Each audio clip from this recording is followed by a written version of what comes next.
Hello, everybody. Happy Wednesday and almost happy Thanksgiving for everybody that's celebrating that. Tomorrow, we're going to eat a bunch of food. I'm Ashley. Welcome to Archetype, sponsored by Dell. Let's get into it. Sorry, I have weird stuff on my desk. So, we finished off our last character.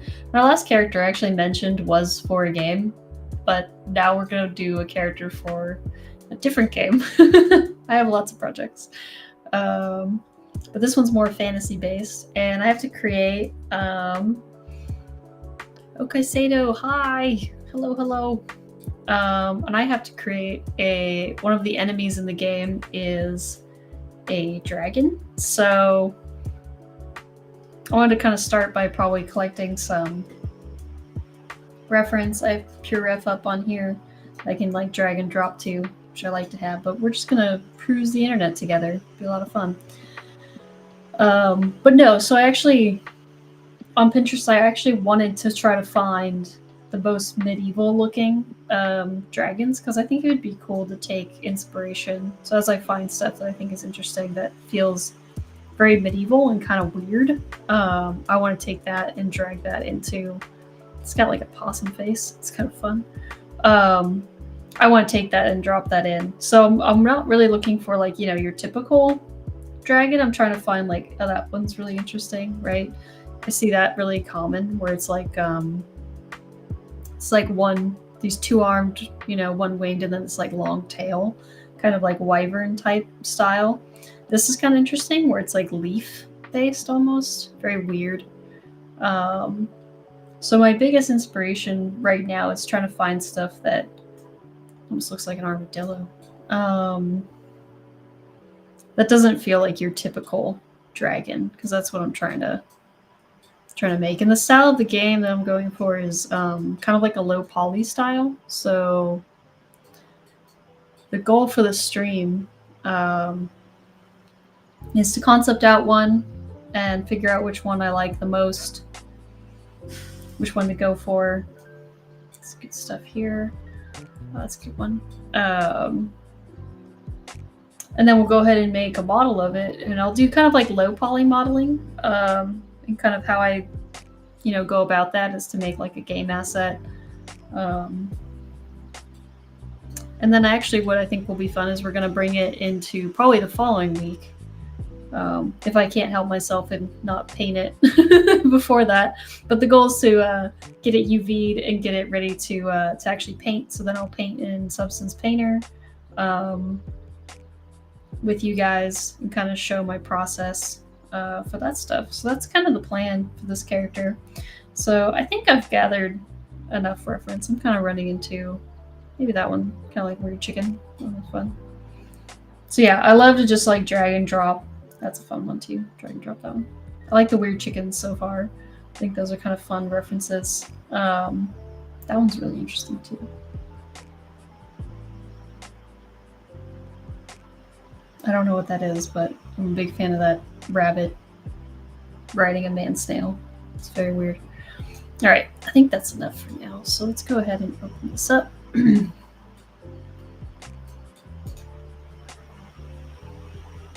think we can arrange these. There we go. Make these all a little smaller, about the same size, so that way I can kind of see them all at once. Now we have some ideas and designs. Alex Martin, possibly, is asking how I sculpted in VR and what are your thoughts. I think sculpting in VR looks super cool. Unfortunately, I get super motion sick.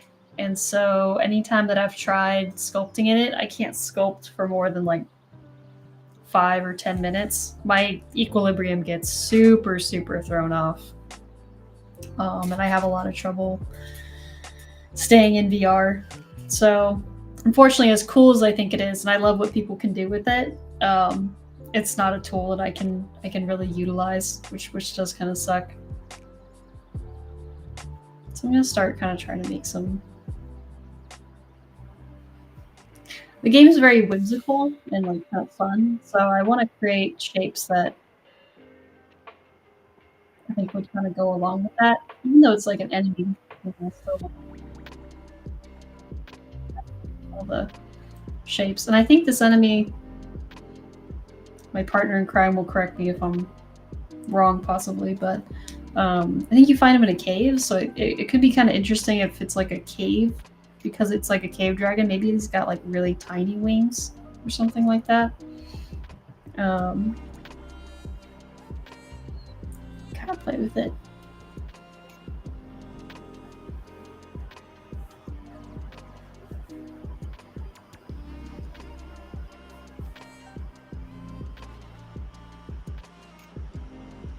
Yeah, it is unfortunate.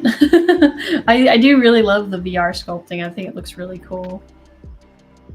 Yeah, Geo Napcool, I was actually going to mention that. Okay, so he has the coolest VR sculpts in, it's the Substance one, the Substance Modeler one, I think. Is it the Adobe Modeler, whatever it's called? Yeah. I think that one's really cool. His process is super interesting because he like breaks it up into like kind of little pieces and then merges and smooths it, and like it seems like a very tedious kind of process, but it's actually not that dissimilar to how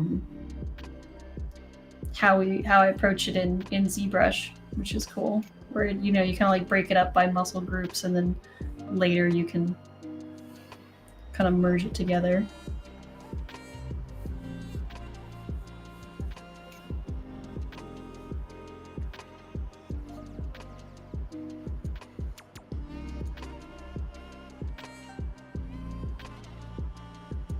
Just kind of looking at some of my reference to find some fun shapes.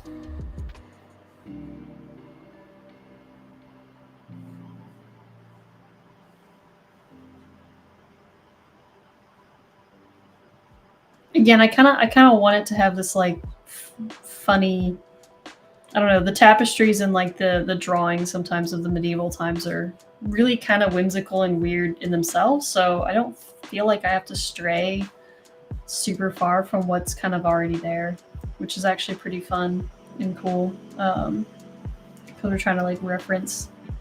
I don't know why I drew him way up there, but I didn't. Come here, you.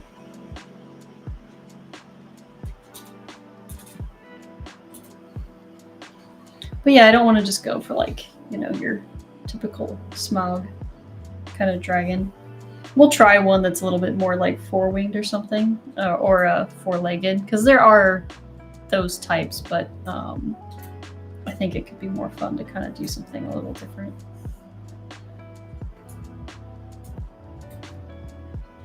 It's kind of like a fun chicken one, so I'm going to try to... Chicken dragon, kind of a big fan of, so we'll see. I like the really long, like, intertwining tail, which is fun.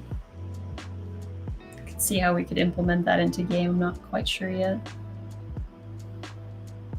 That's the other thing that I always have to think about, too, when you're implementing these things. You gotta think about the in-game use and what the character's going to be doing. Thankfully, our game is it's kind of like a point-and-click, kind of like dice rolling game. So I don't foresee, you know, it's not like I have to think about like, oh, how is it going to animate or anything. He just needs to be able to like lay there or be seen kind of like breathing or moving a little bit. I don't have to do anything super crazy. But it's still nice for me to think like, okay, if I add wings or if I do this sort of design, you know, how is that gonna read really well from like this isometric view?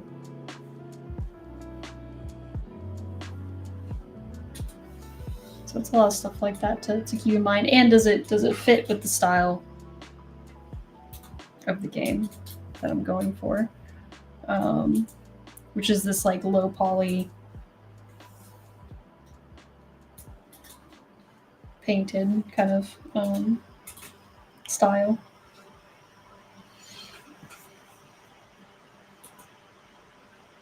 So far I've got like 3 pretty different designs, which is really fun. There is one where it's more like a kind of like a big, almost like a cat kind of thing. So maybe we'll give him like kind of weird.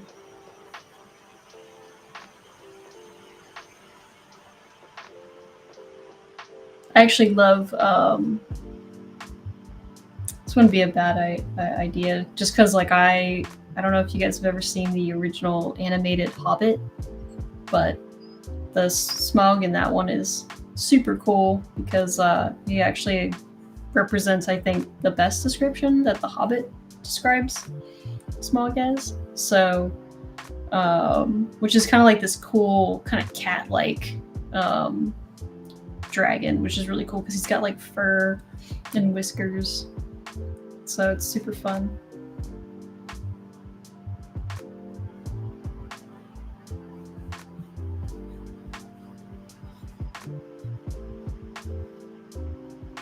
It's interesting that a lot of medieval, it's an interesting theme that the like westernized or like European dragon or like we're more like those wyverns, right? The wyvern is the classic one where it's kind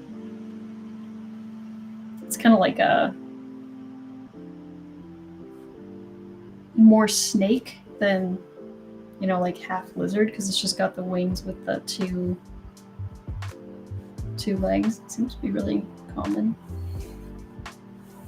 Maybe like a kind of cat-like one.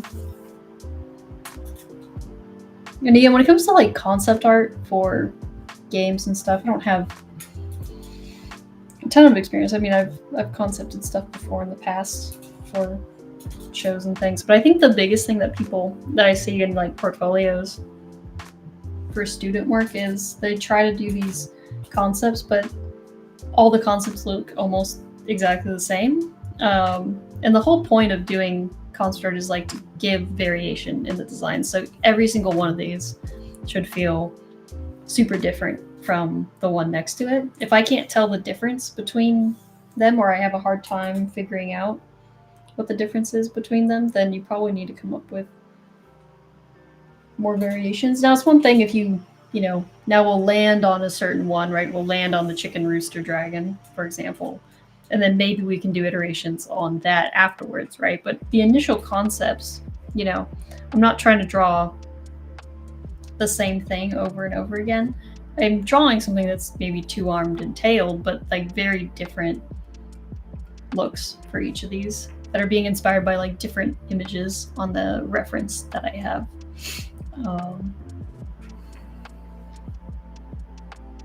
So I think that's something to keep in mind when you're doing like concept stuff, because you might have an idea of what you want in the beginning, but if you don't explore, you might not realize that that first idea is not your best idea, and it usually isn't.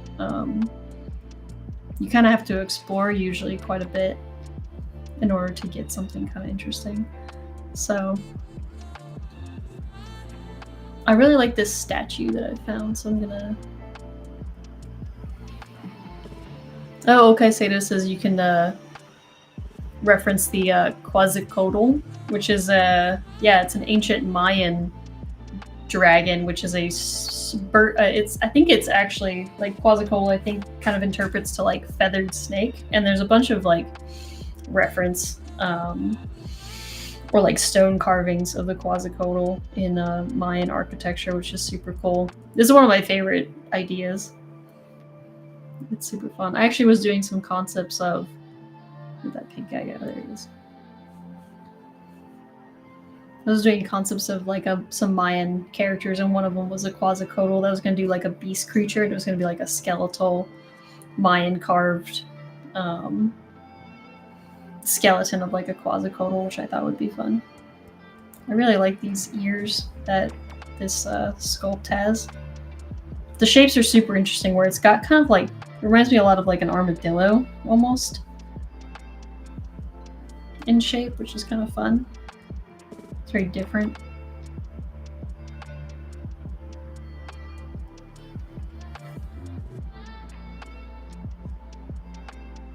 He's got like weird chicken legs, which is cool.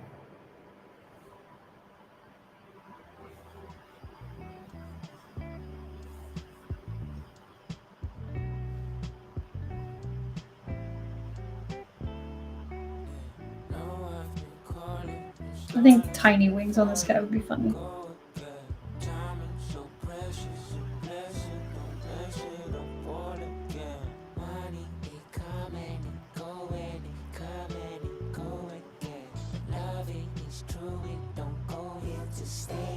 And then again, I think that curly tail is just so iconic for the Western style. But I do like these like big, almost like kind of like pig ears or like rodent ears, which are really fun. And then it's got like this kind of funny carapace. So it's got scales and then it's got kind of like an underbelly, which is really fun.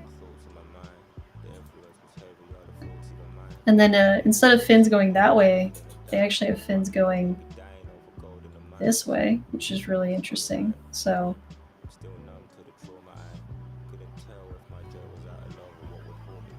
again, I think trying to find, you know, that reference that's different, you know, because I just didn't want to do like a normal dragon, because this game is supposed to be very like weird and whimsical. So far I'm liking these. If any of you guys see one that you're like, ooh, I think this one's kind of speaking to me, definitely let me know in the chat if you guys like a certain one. I'm going to kind of flesh them all out as a concept. There's also a 3-headed one, so we can do that too. Maybe they can have like different personalities. Can't say no to something that looks like King Ghidorah. Our most beloved dragon. My only thought with the 3-headed one is it might look too intense, but it could be interesting where if it's very dialogue heavy, which our game is,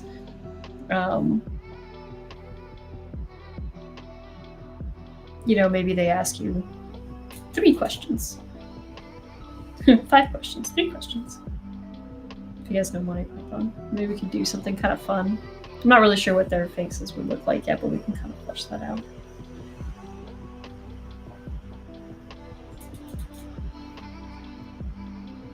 And this one, it does have 4 limbs, but I'm kind of digging the 2-legged concepts. I think they're really interesting, and also for like a low poly asset and for something that's supposed to be very simple. I'm a fan of not having to model 4 legs, right? Just make it a tube, paint it, good to go.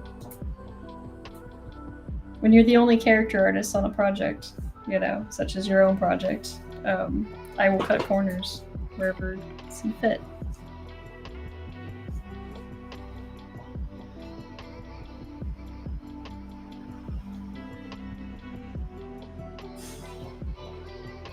Yeah, so the game's a kind of like a point and click, but it's like the idea is that it's kind of playing off of like a whimsical D&D, you know. I don't want to say Baldur's Gate because it's not really that, but you know, it's a very popular one right now that people like. So, which I've yet to play. I have not played Baldur's Gate yet. Here we go. So we have like a pretty decent little lineup. I do like this 4-limbed dude too. I think he's actually pretty cute. And it's okay if he's cute, by the way. The enemies aren't supposed to be like truly enemies. It could be kind of, again, that whimsy is fine. So I'm gonna go ahead and lower the opacity here. And I'll go in with my super duper ink pen. I'm just going to try to flesh out these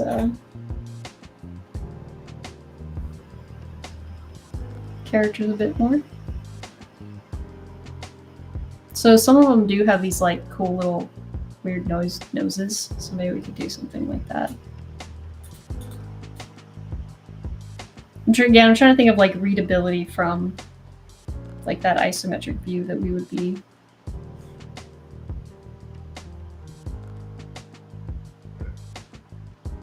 seeing these guys from.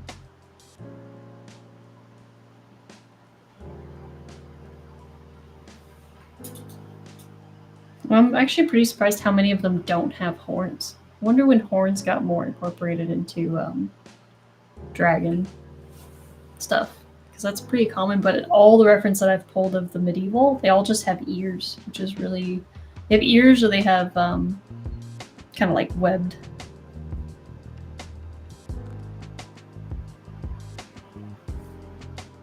They have like these weird pointed ears. I actually really like the reference of this squiggly ear. This is kind of fun.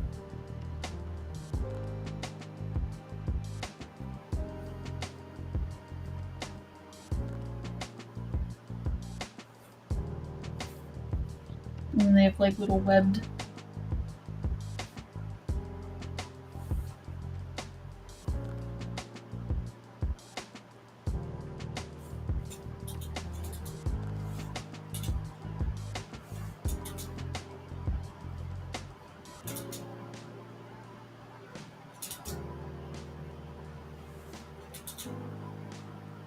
Try to find out where his brow would be.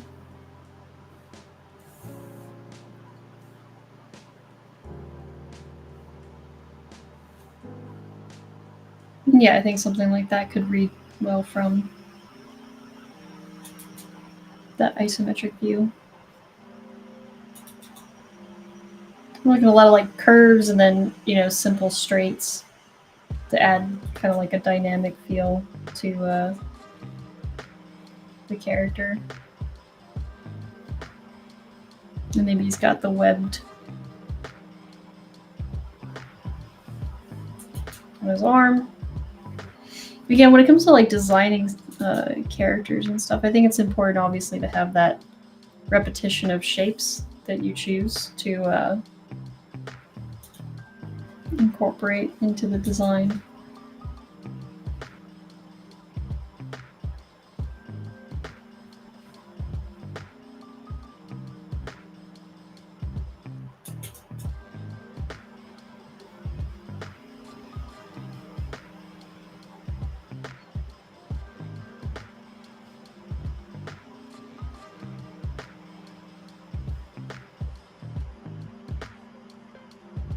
Just hint with the other one back there.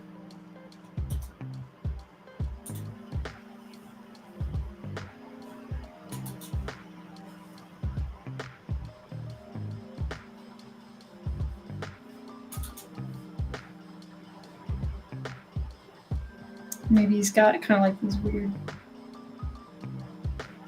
maybe these like giant fat little claws, which I really like.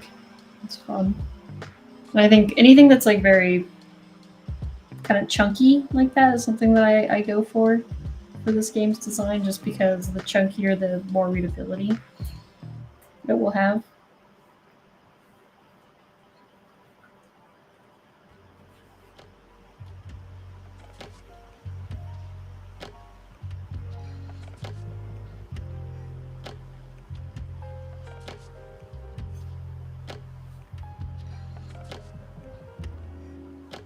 And then again, incorporating those spirals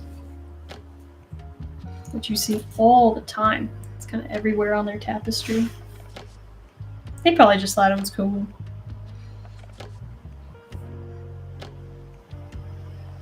Like most artistic decisions. Why'd you do that? Because it looked cool. Which is a fairly valid design choice. Or design reasoning. It feels right, you know? I get it.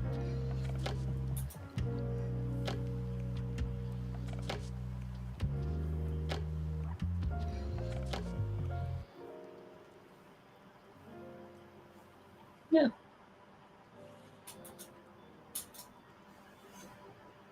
I think that works as a dragon number 1. We'll call it A. I don't know why I like the letters more. Okay, Sato's asking, so does this function more on design than functionality? And yeah, it absolutely does. It's more of the design. It's more about a functionality within story more than it is. Oh my god, I'm gonna give him bug eyes. You're chicken.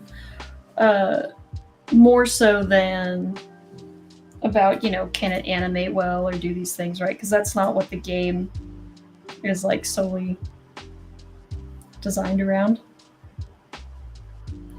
So this is far more about, you know, does it tell the story? Does it fit with the design of the game and whatnot? So it's not so much about, because design is like, functionality is a design choice, right? But it's about like, how is it functional, right? If you need to focus really heavily on, oh my god, I'm like this guy's face. He looks so worried. He's cute. He's kind of too cute probably to be an enemy, but I think it's kind of fun. He could end up looking, yeah, he could look angry. He'd be like, right? But this is fun. But yeah, again, I don't actually, right now I'm not like, oh, he looks too mean, because I don't think there's really any such thing in our game. Again, it's all supposed to feel kind of whimsical. So this like funny looking chunky dragon, I think is cool.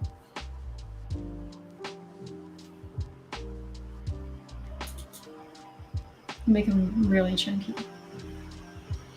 But yeah, design and functionality, like functionality in what ways, right? That's the important thing to think about, because it could be functional on many different levels or on one level in particular, depending on what, you know, you're trying to accomplish. That face is a winner. Yeah, face is kind of winning for me too. It's really fun.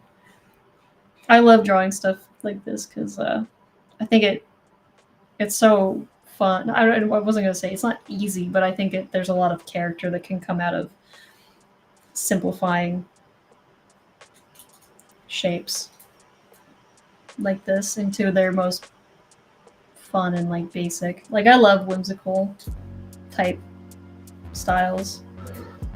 If you guys don't know the artist T.M. Wilson, he has some of my favorite like whimsical but awesome style.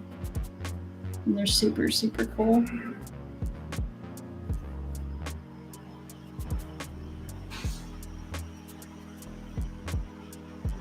And also trying to think, like, is this going to work in low poly too, right? Like that's actually part of the functionality of these designs. Is I'm thinking about, if I start modeling this, like how much info can I tell, you know,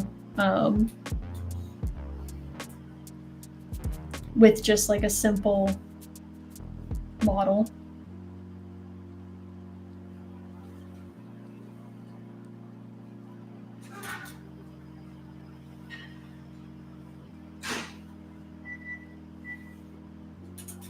Make the tail curl again.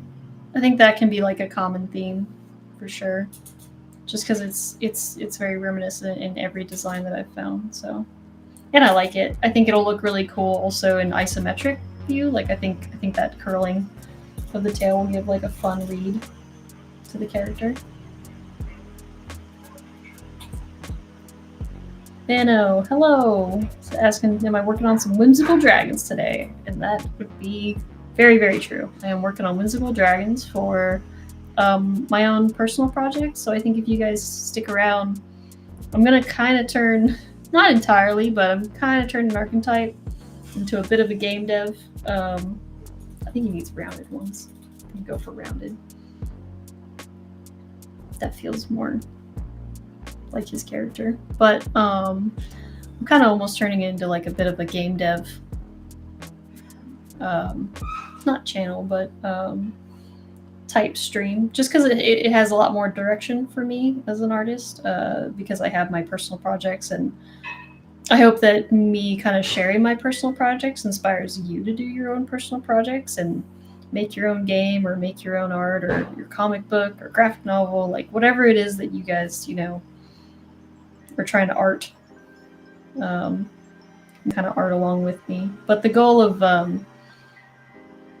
these next characters that I'll be working on is that they're all going to fit into this kind of game style that I've been doing.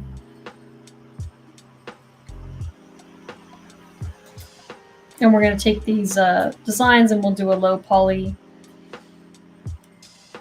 concept. See, I like this guy so much more than this guy, which means I have to go back and figure out how to make this guy another favorite. That's always my trick. Give it a cap. What kind of cap? You gotta be specific. Details. Give me details.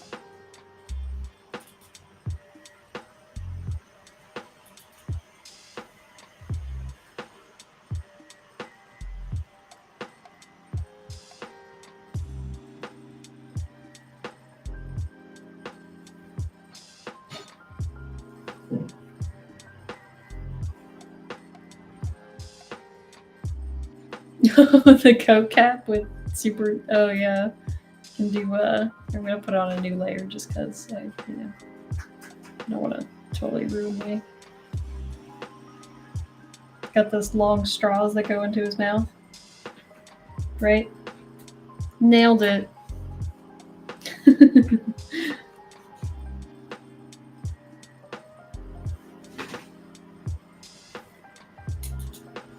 It is pretty awesome. I do like the idea of you find like a dragon in a cave and he's just like drinking soda and like playing video games, but he's got like the little beer cap. And he's like just pushing a little button, or he's like, or he has a little joystick near his on his tail, so he's like playing like an arcade game. That would actually be a super cool fight. It's like in, I don't know if you guys read Ready Player One. If you watched the movie, you missed out because they didn't do this in the movie. It made me super sad because I was super excited for this because it's my favorite part of the book is when the main character, who I'm forgetting his name at the moment, but he finds the first Easter egg and he goes down and it's like this giant cool arena, and sitting on this giant throne is like this big demon king, kind of like, very D&D Diablo style, like giant demon king. And he sees him and he's like, oh crap, I'm gonna have to like duel this guy. But then they end up having to duel in a game of Joust, like the old arcade game. So I just love this imagery of this like giant demon and him sitting next to each other, like playing Joust. And it's such a cool, fun, like whimsical moment. And I'm so bummed that they didn't put it into the game, because man, that would have been cool. I thought that's like my favorite part of the book. It's such a cool part of the book. But no, we gotta race fast cars around the city because CG. Sorry, it sounded very salty, but I kind of am. So.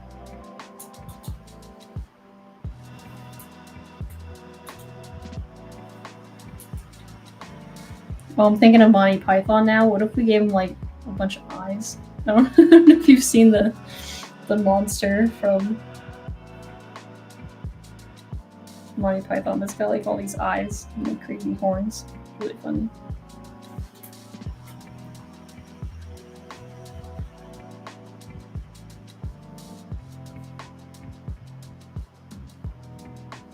Give him a pet too. He would have like a pet cat. He's just like stroking with his tail. That'd be pretty cute. Hyrax is asking if I'm using Unreal, and yeah, I'll be using Unreal 5 actually. Even though it's a really simple poly style, it's not about. It's the engine that I'm comfortable with. We might change, because I'm not the programmer. So if the programmer's more comfortable in something like Godot or Godot or however you pronounce it, then we're open to using other programs. But I'm currently kind of prototyping in Unreal because it's again what I'm most comfortable with.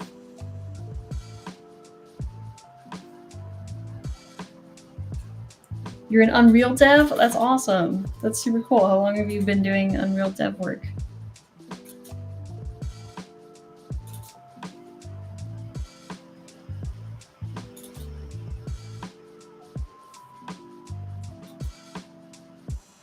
Two or 3 years? That's awesome. Are you also trying to make your own game?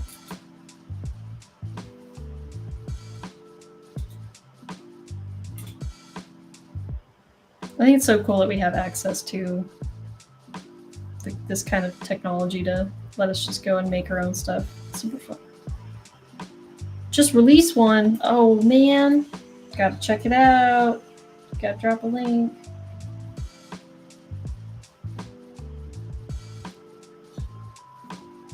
Follow the game dev journeys.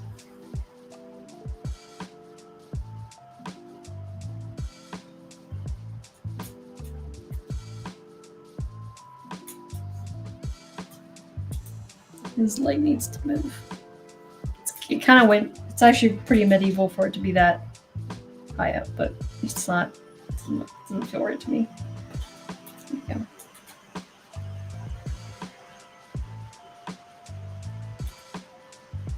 Sweet. I'm going to have to check that out.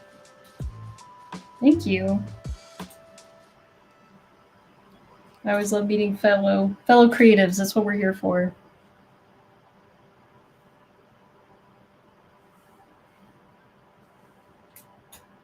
Got chicken dragon.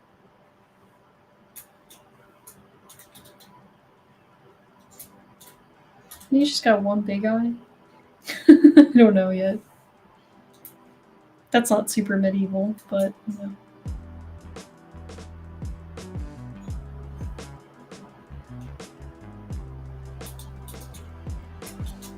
Making wall climbing. Oh, that's cool. Yeah, I can navigate a little bit of Blueprint. I am not... Sorry, I'm just playing with eye shapes. That could be kind of fun.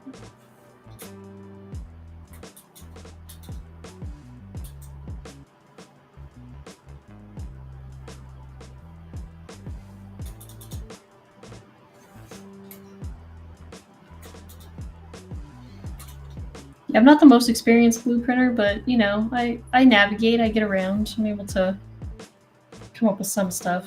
But it's more the, you know, materials and like the character modeling side, obviously, that I'm much better at. I use Unreal for my daytime job as well. So yeah, it's just what I'm comfortable with. And as of right now, there's no point in using Unity.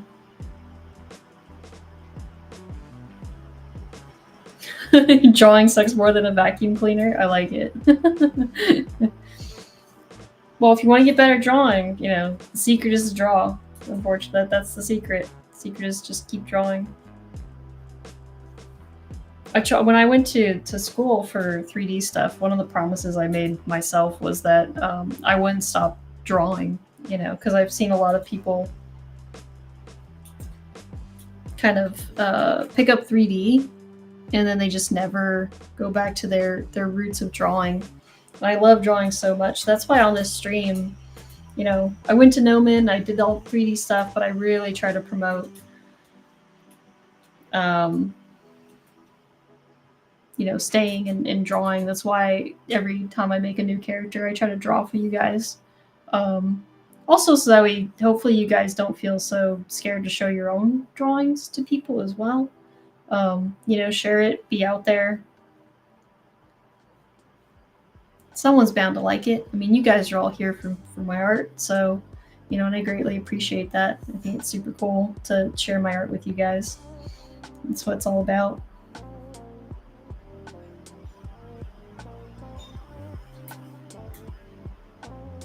Said to give him a cat pet, but what if he's a dragon cat instead?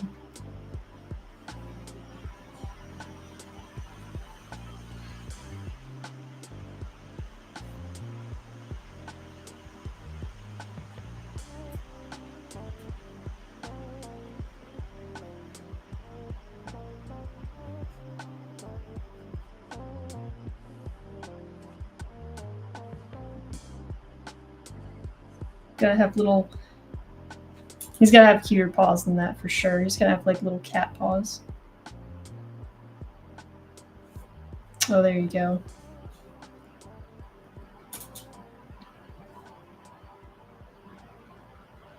Maybe he'll do the thing that I always call it the world's angriest cat because they always look angry, but it's like some cat from like Crazy Snow Mountains. But when they're paws get really cold, they sit on their tail. It's like super cute. Maybe he does that. He like sits on his little fluffy tail to keep warm in the dark, cold caves.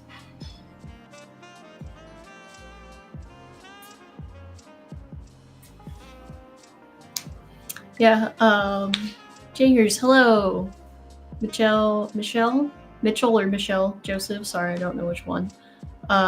Great stuff. Where do you work at? I work at a company called Cold Iron Studios. We're a game studio that's we made a game called Aliens Fireteam Elite. It's an alien like Xenomorph game, and I got brought on to sculpt Xenomorphs because I did sculpt Xenomorphs for I did the Alien Queen for Sideshow Collectibles. I think it needs a fluffier. It's like an actual cattail. Yeah, so I did the Sideshow Collectible Alien Queen, and I did another one called the Alien Mythos when I was over at Legacy Effects back in the day. And so they saw that and they were like, hey, you can sculpt Xenomorphs. And I was like, I can. And so then I got hired as their main creature artist. So that's where I'm currently at. Hyrex is saying, I think it's really cool that you're still drawing, and when you 3D model, you still kind of have to have a sketch to follow. Yeah, no, definitely. I think it's nice to be able to concept my own stuff. Like I love concepting and creating my own designs. And again, I try to do that on the stream, not because I'm like, look at my cool art, but I want to show that like everyone should do it and make their own designs and be creative. I think it's super cool. So I love being able to bring those drawings to life.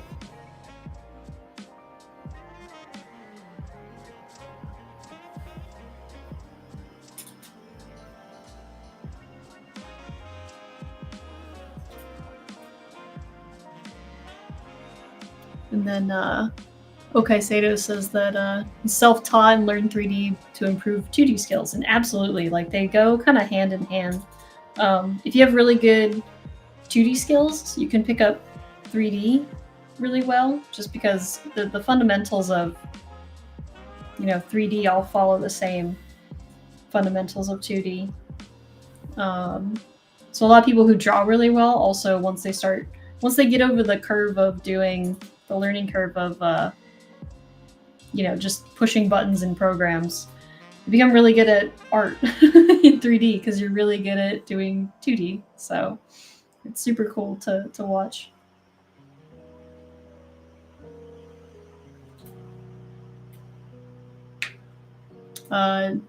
Janger says, I got a tablet in Photoshop but got discouraged really quick. It was hard for me to draw single lines. They didn't feel right, so I would delete and redraw a lot. Yeah. One tip that I have for that is actually, one, pretend that you can erase. That's always helpful. But for my normal, I don't have it with me, but my sketchbook, I only draw in pen. And it's not because I don't make mistakes. It's actually because I do, and I try to learn from those mistakes. But having a pen kind of, you feel like you need to really think about those marks that you're making before you make them. And I think it's a really important way to draw confidence in your line work and in your lines in general. So you're not, having this like kind of like chicken scratch, kind of feeling, but have that confident, line work. And you can kind of see how that transfers over to how I draw. Like I'll do a quick sketch, but my final line work is very, I try to make it clean. I hope it's somewhat clean. But I also try not to be too picky about my line work. I've just gotten more. The secret about confident line work is that it's efficient line work, meaning you're not sitting here redrawing the same line over and over again. I know it's a really hard battle to get over because it took me a long time to feel more confident in my line work. So we've all been there. But I definitely recommend, like, when you're not drawing digitally, try to draw with a pen. and that helps a lot. And now I only like drawing with pens because pencils smudge and then I lose my work over time in sketchbooks. And so I actually really like drawing with a pen now. It's the only way I know how to draw. I don't even own pencils at this point. Nano saying, happy I was able to catch your stream finally. Can't believe it's week 7 already. Also, it's really helpful to watch your whole viz dev process. Thank you for sharing. This one's a very... Oh yeah, the feline one. Yeah, super fun. I'm assuming that's one of my students saying it's week 7 already. So yeah, I'm glad you're here hanging out with me. Keep working on your final, you know, get it done. Keep sculpting. But yeah, it's week 7. I teach, for context, I teach at Gnomon as well. So I stream for Gnomon, but I also teach Intro to Digital Sculpting. So if you join me next week, I'll be in ZBrush. And, you know, if you're lost in ZBrush, this stream's actually, I think, super helpful. You know, I'm very open to talking to the chat, obviously. And so if you have a question or you see something that I do, I will try to stop and explain it. You know, it's kind of like a free class. So you can definitely take advantage of me in that way. I'm more than happy to help anybody that wants to ask questions. Be curious about other people's processes. I think it's really important as growing as your own, you know, because then you'll take those and you'll kind of combine them with what you like or what makes sense to you, and eventually you'll start creating your own pipeline, your own little style of art. And then that's when you start to have fun and not feel like you're just struggling in programs. So that's what this stream's for.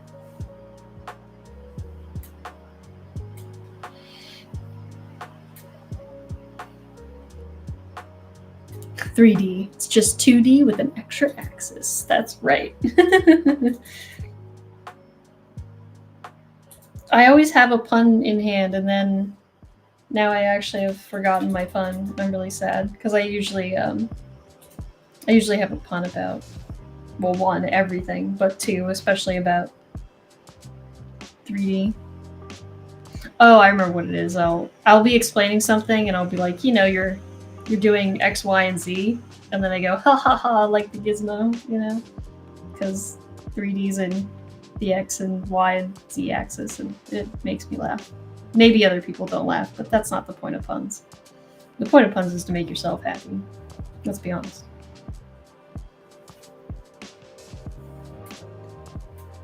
I actually like him too now. He's pretty cute. All right, last one. Not last one, maybe. I don't know. We'll see. Now I gotta figure out how I want to draw these goofy faces.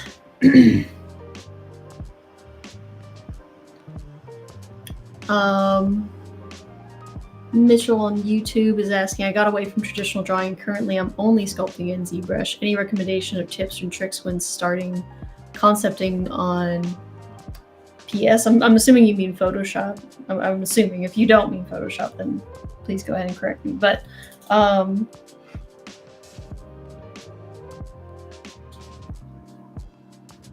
yeah, if you got away from traditional and you're looking to get into digital, it's very, very similar. I feel like, you know, my biggest thing is don't collect all the brushes, collect a few. In Clip Studio Paint, the only brush that I have is, what's his name? Marco, not Bucci, it's the other one, Burnett, Marco Burnett brushes. And that's it. That's all I have in here. So it's like super bare bones. It's the only things I use besides like your typical like hard round brush, which he has in here. So,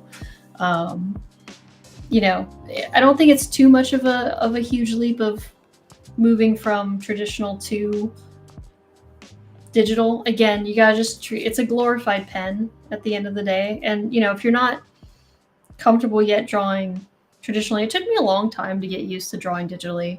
And I do think it does just take some practice. You know, because I had an iPad, and for a long time I also didn't really draw on the computer either. If you don't have a screen tablet, I highly recommend that. Like I have a, let's see here, can see I have a screen tablet. So it's a tablet that, you know, I can actually see on. So I'm not just sculpting on, thanks Ninja. I'm not just sculpting on like a tablet where you have to look ahead and then draw here.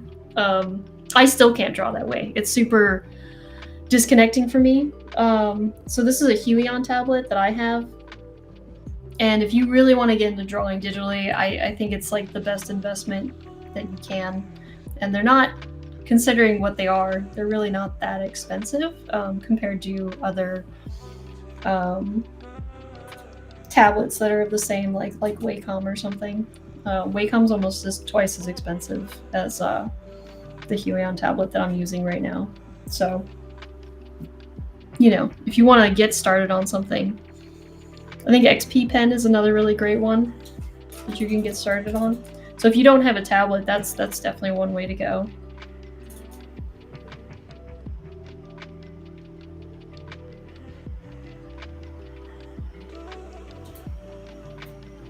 I think I want to give them, there's a lot of like funny ears, so I think I'm going to stick with the funny ear thing and have fun with creating some funny facial expressions. Not quite sure what kind of faces we're going for yet.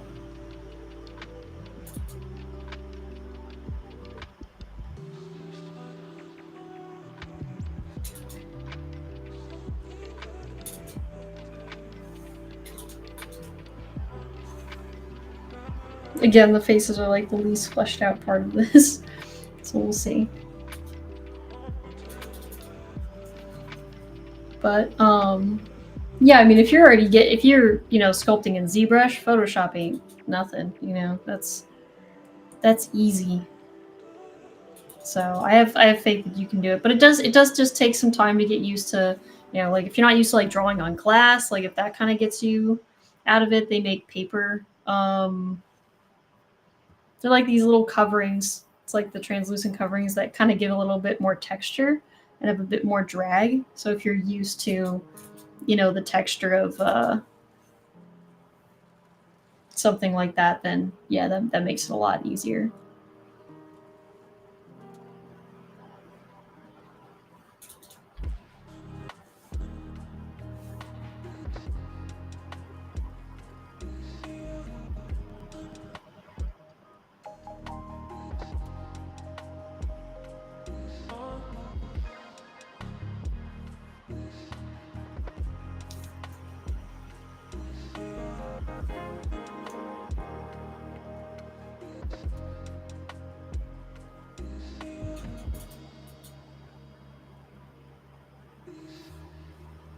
I want to kind of create like an eye that feels like I can kind of make any expression, but with like one shape, kind of like Spider-Man. You know, I'm kind of picturing like the Spider-Man, you know, kind of vibe.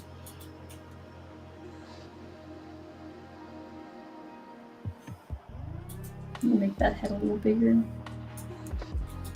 I want to make one happy, one mischievous, and then I don't know, maybe one that's maybe this guy's angry or not paying attention.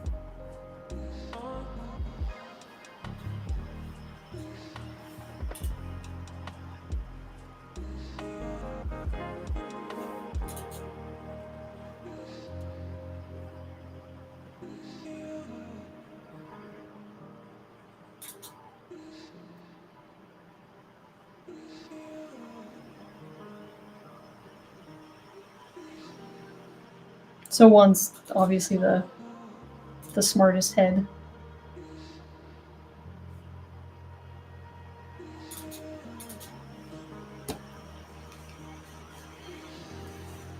Mono's saying the Intuos tablet style is really disorienting for me. I have the Cintiq 24. It is has an etched glass texture that really helps. I think the UM Pro Display has that too. I think it does. This one kind of does. What I like about it is it's pretty matte, so it's not super glossy.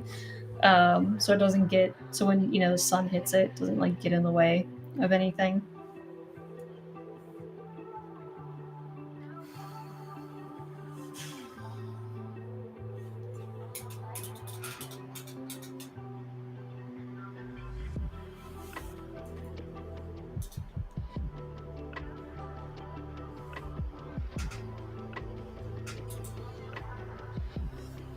Kind of wondering, it would be more fun if he was like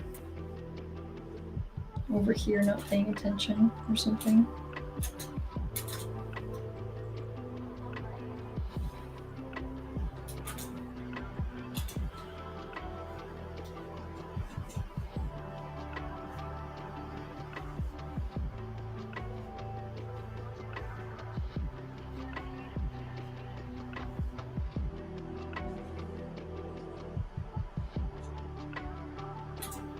And then maybe this guy. I think it's interesting to have like a hierarchy of, you know, the heads. So maybe he'll be kind of lower. He's got more of that mischievous look. He's, you know, kind of like hunched over.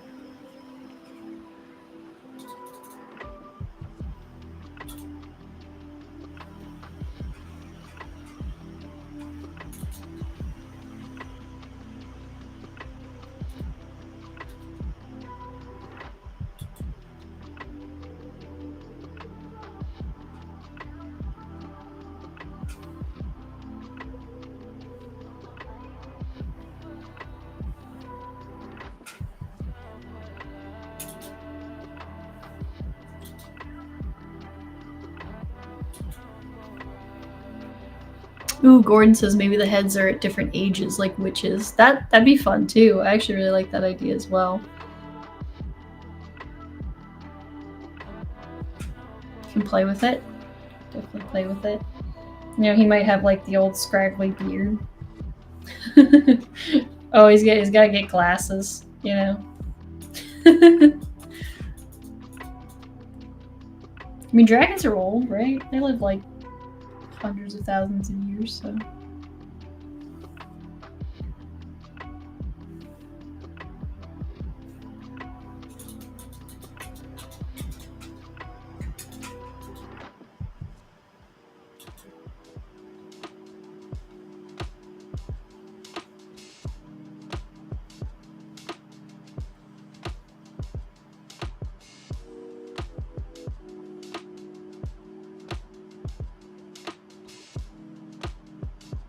This guy's like the big brow.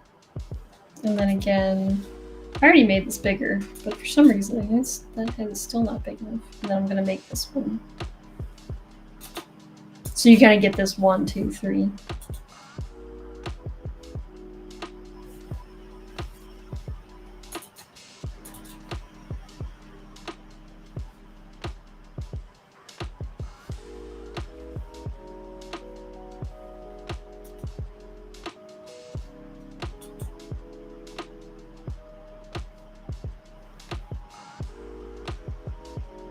Maybe one of his ears are chopped off. Ooh, I like that idea. Give this guy a little bite out of his ear. Like they've been fighting. It'd actually be funny if he didn't, if they both, the other two had bites out of his ears, so you know this guy's the more aggressive one. So maybe we can do that. Got a little chunk on the side that they have to share. Maybe they have like little scars and stuff. So it's kind of telling that this guy's the one that's like the not very nice one.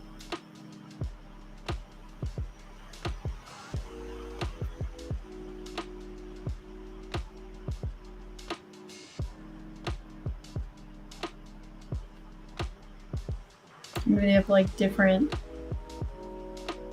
spikes or something.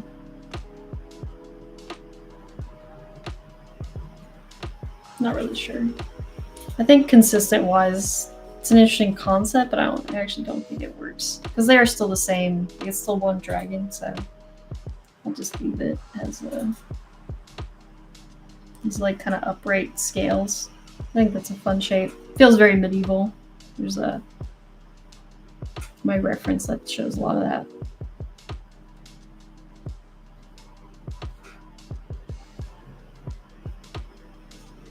And again, I'm going to go for really tiny, non-existent wings.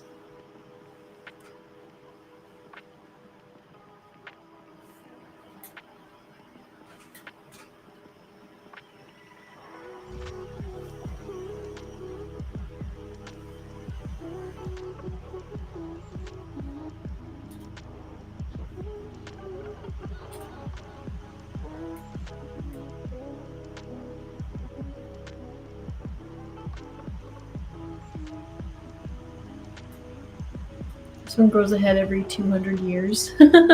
Yeah, I like that. It's fun. You can tell how old they are by how many heads they have. That'd be pretty cool.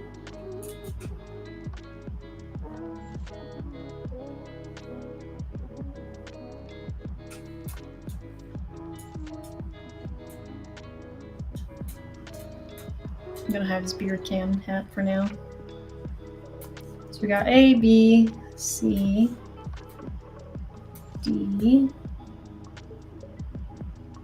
E, and F. I'm gonna go in and kind of adjust some line weights with each of these. I don't think this one has enough personality yet.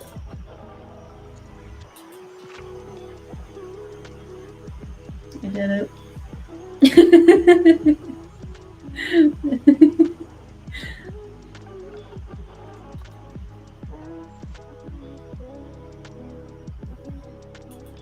Secret is just give googly elmo eyes to everything that you do, and it turns out looks hysterical.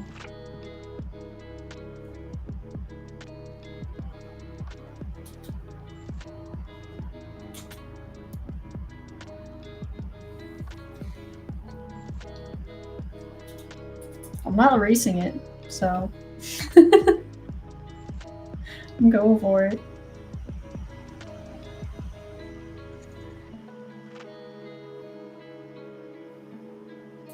Maybe it's like a little baby dragon.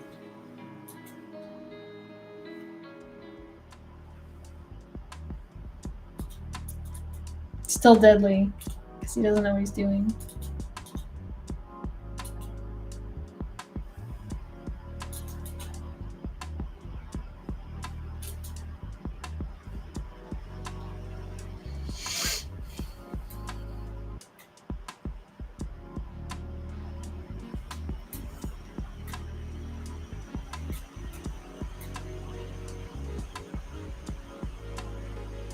So I like to go in and add some line weights to stuff. I think I added line weights to most things, but not. It just makes the line work more interesting, because it gives varying thicknesses for like maybe what's in shadow and what's not in shadow and things like that.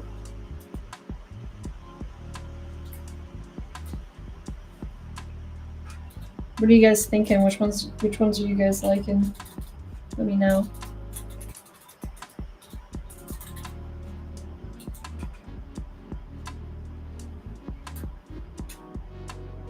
Dragon bee. Dragon bee would be the parent.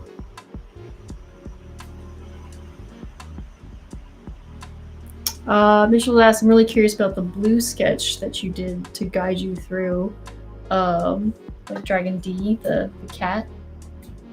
Yeah, so this was like the initial shape. So I try to keep these like really, really loose. So I like just using blue because it feels very non-threatening and like non-permanent, I guess. Kind of like animation, you know, when animators, they had like their blue color erase or like their red color erase pencils. It gives me the same feeling, and I usually make it much bigger than what my normal like line work one is. So that way I'm like, I can't detail, right? Like if I try to draw in tiny eyes or something, I don't get anything. So the whole point is to come up with like an overall shape first that I think could potentially be interesting. And I'll just draw another dragon for the sake of the example, but maybe it's got like little ripples, and it's like an ankylosaur dragon. And it's got really tiny wings, right? So I'm just giving myself, I can't really do a whole lot besides just give myself shape ideas. You know, like maybe it's got some ears and a little back legs, right? So that's about as far as I can really take it with this pen. And then I can go in and you know, put line work on top of it. So the blue is just a way to kind of be really loose with the first ideations, and it's really just about finding a shape that's interesting. And you know, normally what I would do too is something where it's like, okay, if I do a shape like this and I want to iterate on it, how do I push this more? So now I can take it and be like, maybe his head's a little smaller. Maybe that bottom side's really flat, and maybe it's really, right, like how tall can I go? And maybe I can give that curly Q kind of tail. And I'm like, does he have really tiny feet? Or does he have like really big, wide feet? And these are all the shape relationships at this stage that I'm trying to find that I think would be interesting, right? So this is kind of what that stage is there for, you know, and give them the tiny wings, right? Where do they go? Do the tiny wings go all the way at the top, right? Is that more ridiculous than putting them down at the bottom, right? I think it's kind of funny when they're up here. It reminds me of like, is it Heimlich from Bug's Life, right? And so now that we have something like that, then I can lower the opacity, and then I can take my line pen and I can go in here. And now I see I have something very, very simple, but now I can figure out, you know, and this comes with experience, how much you want to sketch. You could sketch on top of this again. This dragon has eyebrows as reference. But then you could figure out, you know,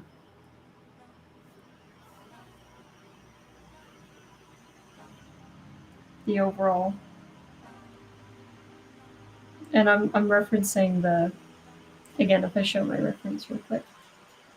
So I went ahead and took, this is from this guy here, right? So there's these like funny rippling spirals, and you can see I gave him kind of like the somewhat similar ears, but I looked at this like straight line with this like big curve. He doesn't have wings, but I think it's funny to add like really tiny little wings, right? So it's all about the inspiration that, you know, you're looking at, and how do you add to it, right? Not just copy.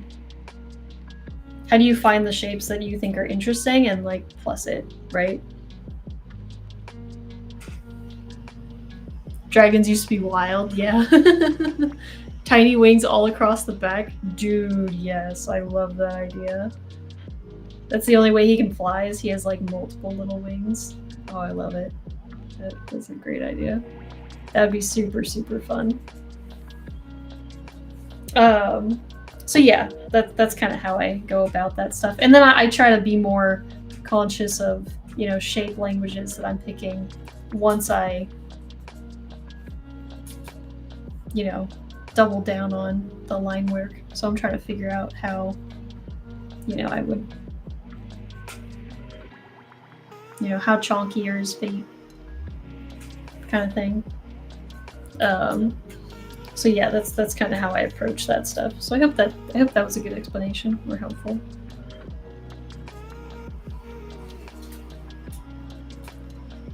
I got a person who liked D. I had a person that liked, I don't know, did anybody else say anything on which one they like? I'm not really sure which ones I like yet. I'm gonna start coloring them. I'm liking B. A is very silly. I think C is cool. C kind of fit, not C, sorry. Not chicken guy, E. Even though he's quadrupedal, I think he fits really well with some of the style that I've been going for. F is interesting because of the functionality that it would play in the game. And again, I would iterate probably more on the designs. And we can always iterate more in the final, you know, low poly. Someone said, these are all cute. That doesn't help me pick, but thank you. D and F. Yeah, D and F are cool. The cat one's interesting, for sure. I think it's very different. Yeah, I don't know yet. I think F is cool because of the personality that kind of came through with that one, just because it's got the multiple heads and things like that, so. But I'm gonna start, I like doing a darker color so I can tell what I'm doing. But I'll start filling in to color.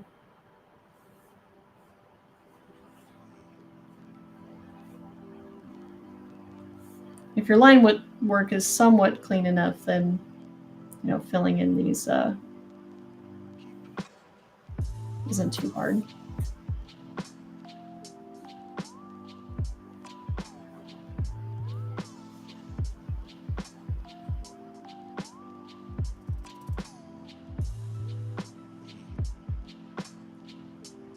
D, E, and F. Okay, so you like the bottom row?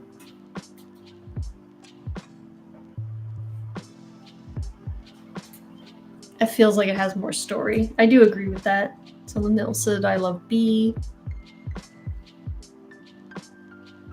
I like B too. So far,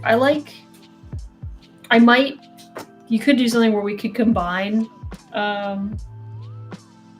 B and F. So, because I really like the face of B, so I think we could take the face, and that could easily translate over to F, which I actually think might be the best idea. And that's the fun part too, is like once you have the initial ideas, there's no reason you can't mix and match and be like, well, I like the execution of this one or that one. I like the chicken idea too. I think I didn't execute as much character in the face probably on this one, so I would probably go back and try to, I won't for the sake of the stream, just because I'll color the rest for the sake of the stream, but I always try to go back to make each one a favorite, so that way it becomes difficult to choose. And I think as a concept artist, I think it's important to make sure that all of them you like, so that way, because if it's not your final decision as to which one you know, gets in game or whatever, the last thing you want to do is have like your least favorite one get picked, and then you're like, oh man, I knew it, I shouldn't have picked that, I shouldn't have left that one, and then you're kind of sad, because you'll think that they'll choose your favorite one, but most of the time they don't. Most of the time they choose your least favorite one. Oh, that one's got, oh, that's why. Oops. Go back. Just gonna go back in here, and that line is not helping me fill in. Nope, doesn't like it. I'll just fill it in later. There's a lot of open gaps on this guy. Oops.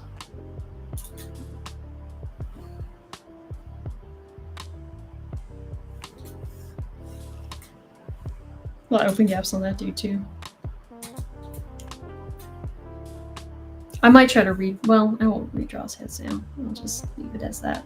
But I do think the head of B on top of these guys would work really well. Just because I think B has a really fun face and personality, so I think that would be really successful.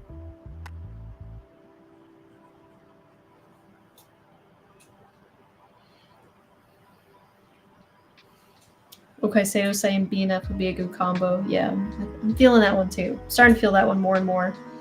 I might end up just redrawing F as like the final idea with E on top. I'm debating whether I'm even going to bother coloring the rest. That might be the final decision anyway. I'll still color them in, I guess, but I might just go ahead and start redrawing F as a more final.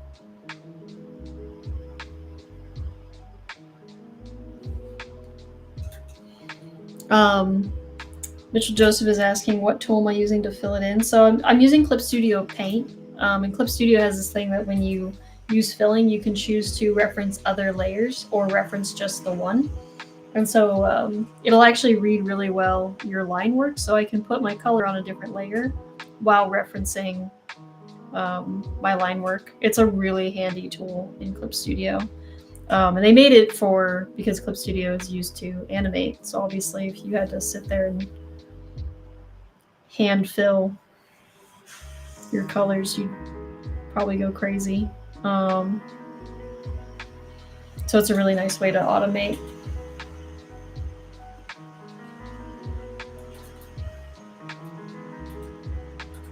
But you can also just go around with like the lasso tool and just fill in like really quickly. I usually don't like doing this method. I usually try to make sure that my line work usually is close hold enough that I don't have to do it this way.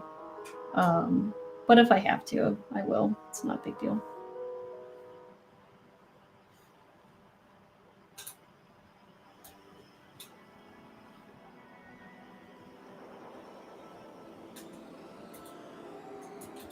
But it is a super handy tool.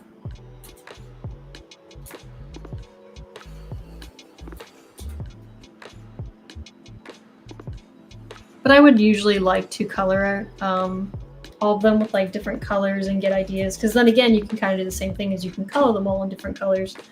And then you can go, oh, I like green, or like red's kind of interesting, or maybe this color's interesting. So that's pretty fun. But yeah. But it also just kind of breaks the page up more if you can color them. So that way they kind of stand out from the page, right? So as a presentation part, it's kind of nice to do something like that. But I am going to go ahead and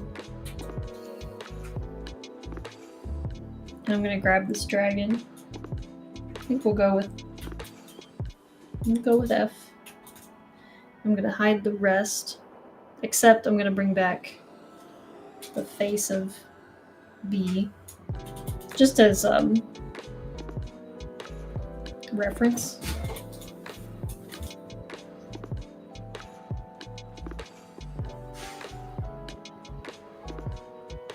Oh, I copied that twice. Okay.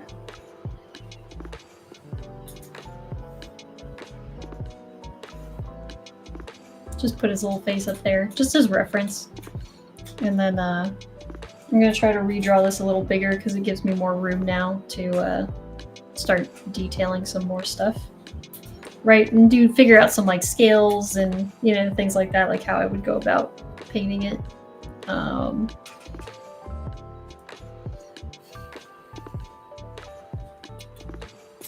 When I say painting it, I mean for 3D painting it. But let's go ahead and try to refigure their heads, because I don't mind the pose, but we can try to clean up the line work now.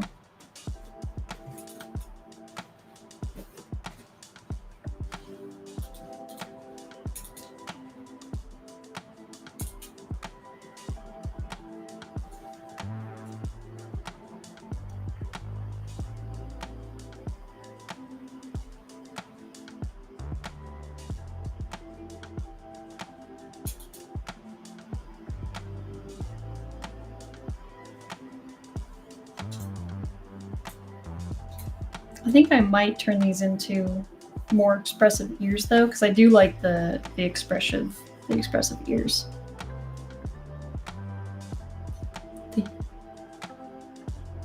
Oh, Misha says I have such a cute dog. Which one? I have two. If you can see them both. Yeah, this one over here is Fenris, and then this one over here on the couch, I'll move over, that one's Freya. So that's Freya. Sleeping. And then the other one is Fenris. They're sisters that I adopted when they were like 6 weeks old, I think. So yeah, they are cute. They are passed out puppies. So I think this guy will be kind of like the worried one, like we have up here.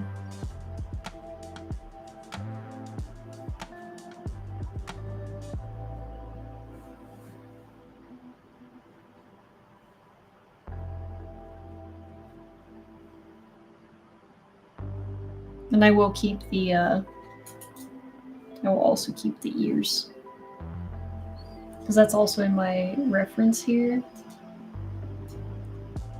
which is like this guy. I really like these shapes. I mean, you can see that I basically just was like this guy for one of my options. But these like webbings on the side of the face is really common. But I like these goofy. This was the one that I got the first face from, as you can see how I kind of like. It's scary on this one, but I try to make it more fun and whimsical in my design.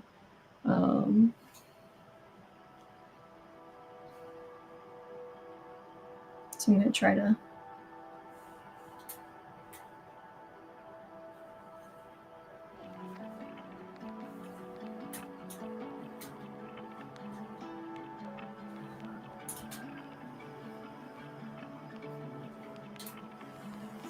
do that.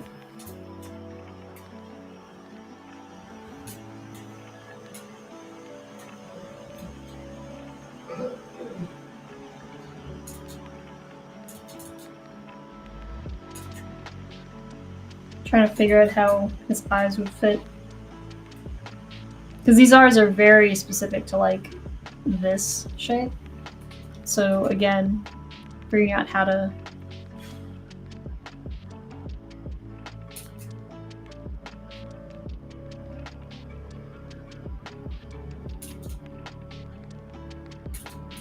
rework the design a little bit.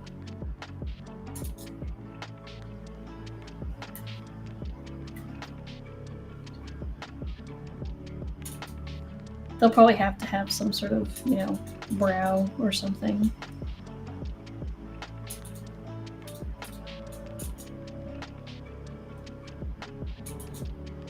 Especially when I'm thinking about, for the sake of 3D.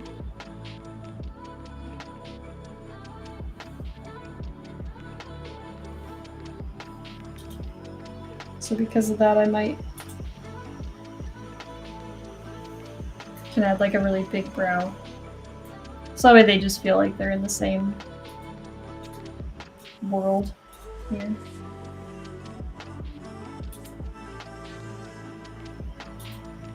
Oops, I keep hitting R instead of B. That's always fun. Gengar! Where's that Haunter? I think it's Haunter. Sorry, I can't see. it's like so tiny on my screen I can't tell. Pokemon!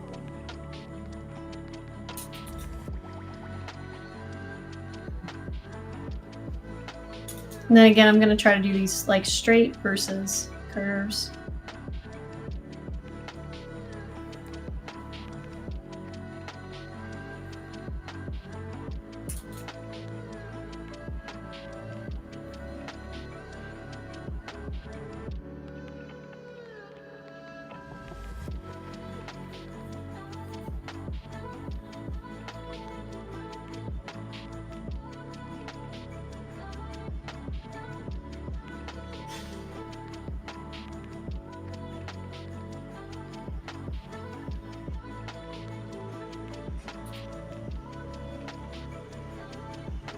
Make sure you flip the canvas.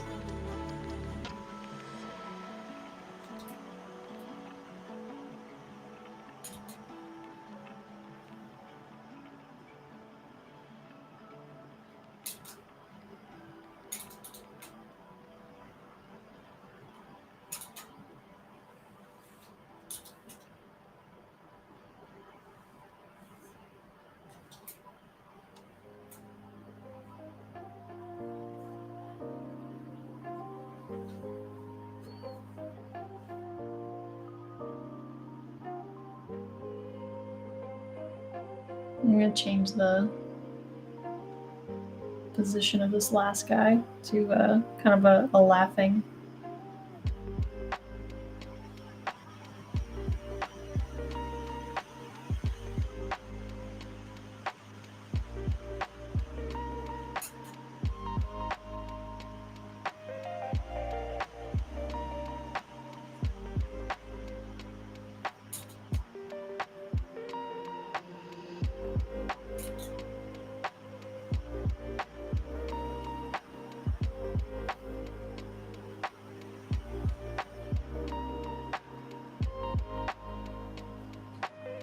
James is asking, hey, are you caught up on One Piece yet? I'm actually not. I've actually taken a break because it got to a part where it turns very anime, which is where it's a lot of running and them being like, oh my god, did you see that? Someone did a thing. And then it's like 70 people being like, oh my god, did you see the thing? And I was like, yeah, I saw the thing. It's an anime. It's visual. Of course I saw it. Stop showing me images of people I don't care about reacting to it. So I got a little tired because we've been trying to catch up for months now. So I needed a little break, but we'll get back into it soon enough. I do want to keep catching up on it, but yeah, I've been also just been busy with holidays and things coming up, so it will happen, I promise. But we want to really make sure that we're not just binging it for the sake of binging it. We're really trying to make sure that when we watch it, we're enjoying it. And sometimes when it just gets too anime, we sometimes just have to take a break and watch something else. Reminds me of the hyenas from Lion King. Oh, yeah, definitely. Absolutely. Ed.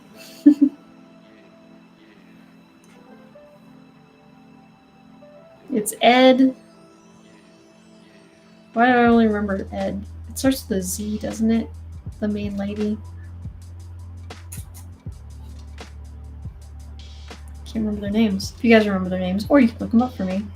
And then you can tell me, and I'll be like, yeah, that was it. I'm so glad you remembered. And you're like, I secretly Googled it. You know, I won't know.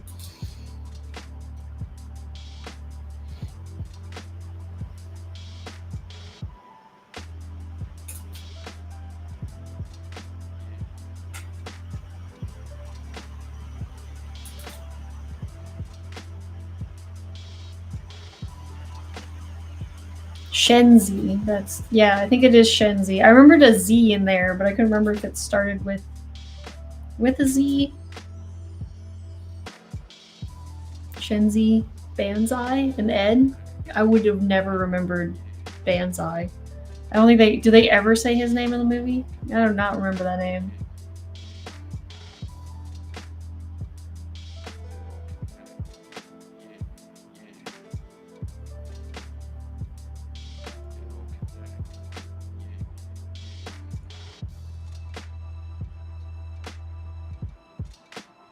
I love in the beginning, by the way. I was like, I'm not drawing 2 more legs because I'm going to save myself some time. And then later on, little did I know, drawing one with 3 heads. Here you go, Ashley.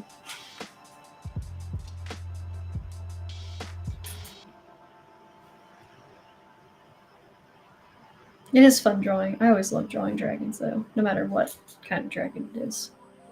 I used to draw dragons when I was a kid, all the time. That's what really got me. Dragons was the reason I realized that I could, like, make my own stuff. It was the first, like, intro to creature design before I knew what creature design was. And I was like, yeah, oh my god, I've got this, like, how to draw dragon book, and I was like, what? You can, like, make up your own? So then I started trying to make up my own dragons, and slowly that turned into discovering I could do, like, creature design and things like that, which is super cool. So dragons will always hold that special place.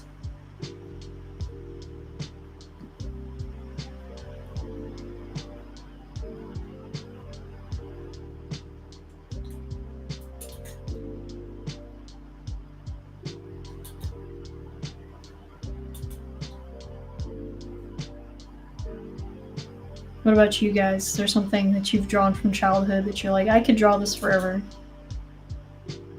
For me, it's dragons and dinosaurs, you know?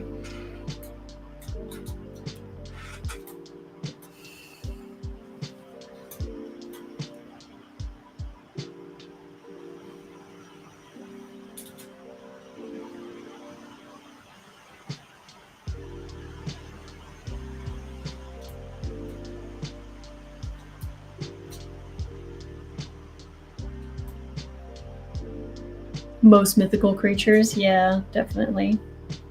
I mean, who doesn't love drawing griffins and all that jazz, right? I used to draw a lot of cars and portraits of people when I was a kid. I used to try to draw cars. I was a big motorhead. Cars are so hard to draw. I was like, dragons are way easier. Cars are hard. I'm moving on.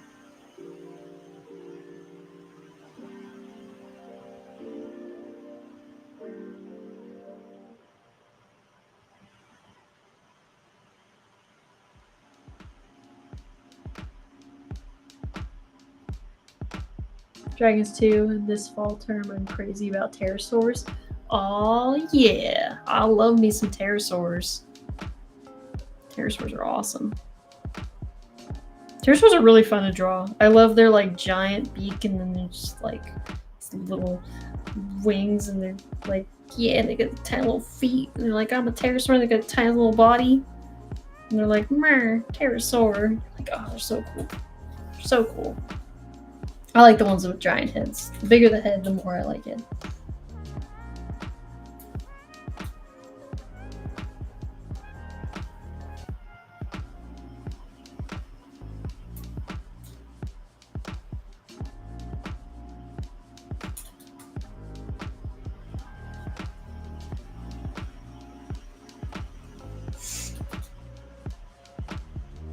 Trace over Dragon Ball mangas as a kid, memorized how to draw Super Saiyan Goku with just the head.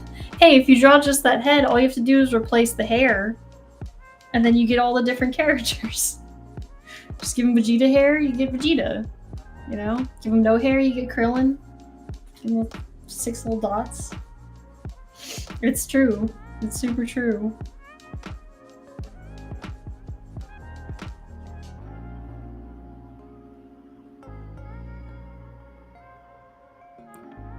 That is why it's a masterpiece. Also, Toriyama, people don't realize that Toriyama did that because he had to draw Goku 10,000 times. But when you look at his like art covers, man, that guy can draw. Like, look at any art cover that he has of Goku riding like an old World War II motorcycle, because that's just what animes love. And yeah, the guy can draw. He draws like planes and crazy. I've always wanted to sculpt the one where he's riding the dinosaur. It's so cool. It's like one of my favorite drawings.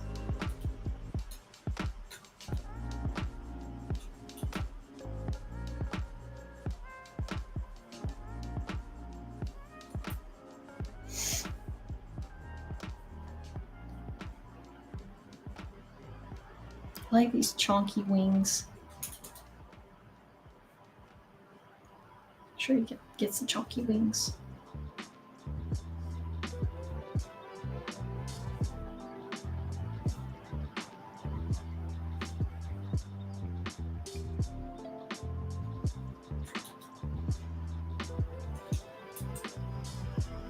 Good old DBZ. Oh yeah.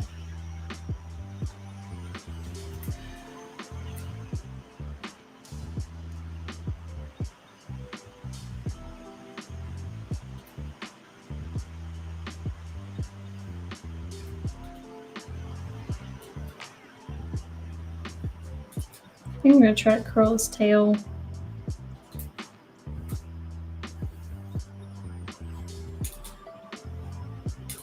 Even more? Or maybe more times? I think what I like about the Western ones is that they're very like tightly curled tails, which is fun.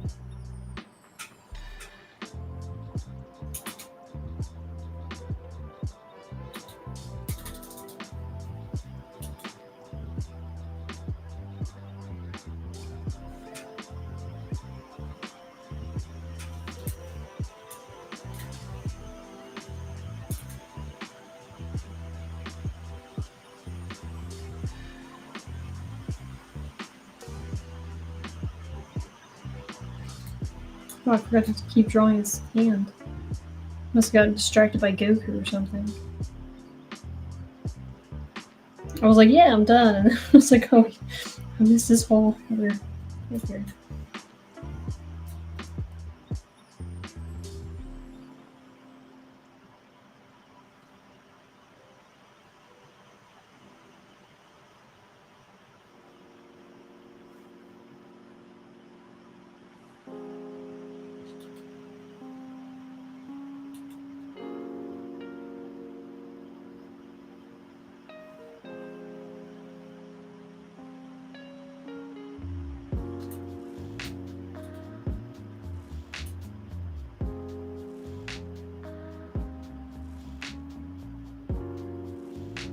Should be drawing through by the way, but being lazy. Cool. I think that worked out. Then I gotta figure out what color he's gonna be. Whoops.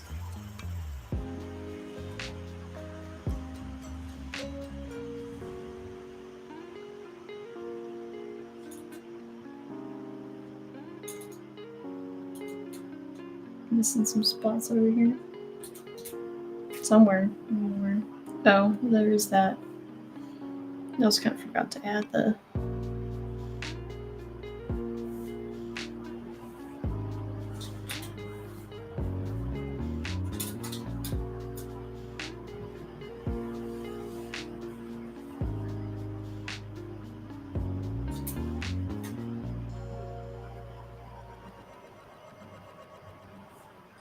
Yeah, I think it's fun to have the one dragon laughing, one kind of conniving. And then the other one, the worried wart. Adds a lot of fun personality to each of them. And to the character as a whole.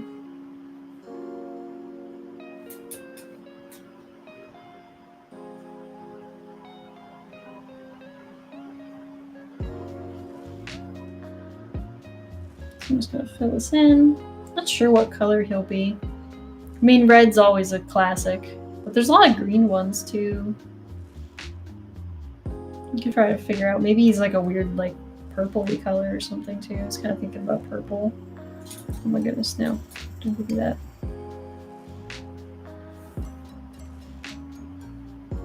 We don't know yet.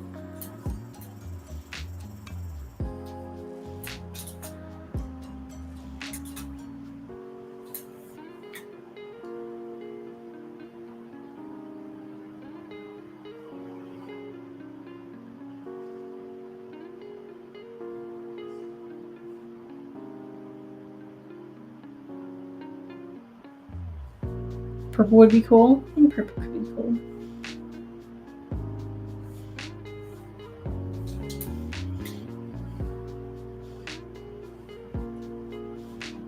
Right. So then what I'll do is I'll go in and just kind of clean up any of the outside line weight here. Or I don't worry about the inside yet. I just make sure that everything is filled. You know, I go along the edge here.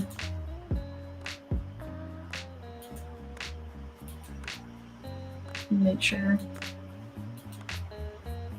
everything looks good.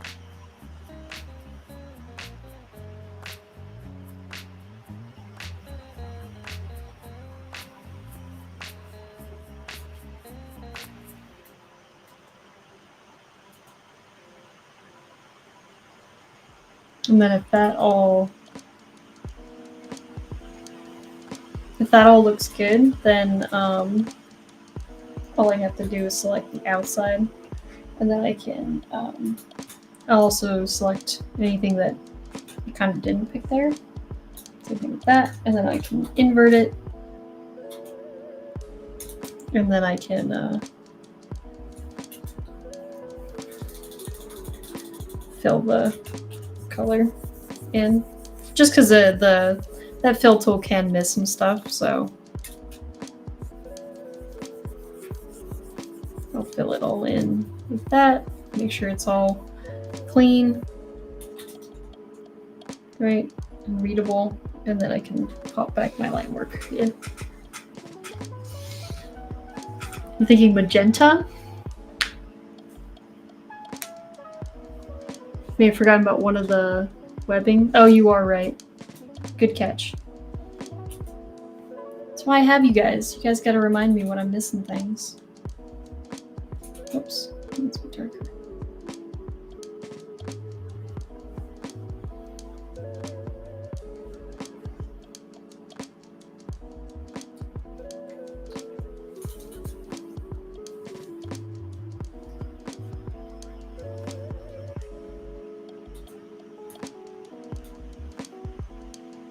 Don't do this.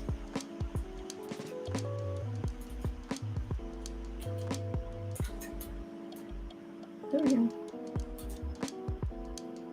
There you go. Real quick in there. No biggie. Just like you said. Yeah, so what I mean, it's good to have some reference of maybe what you're trying to go for, but if you don't know, like it is really useful for digital just to kind of hue shift and kind of see if you can find something. I mean, a yellow dragon could be interesting.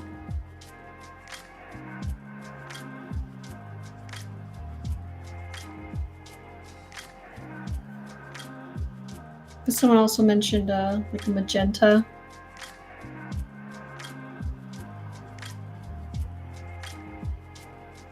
Which I think is kind of fun, because I don't think I usually see magenta colored dragons.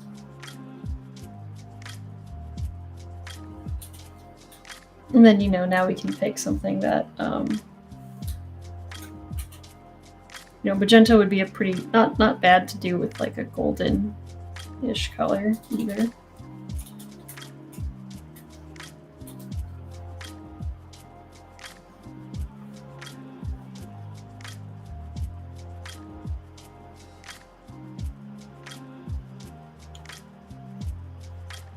Crimson looks good. Yeah, I'm not disliking that so far.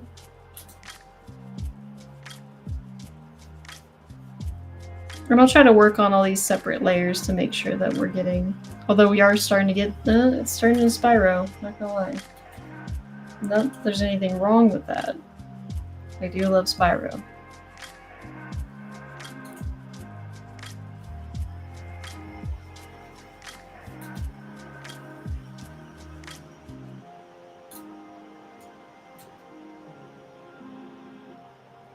Oops.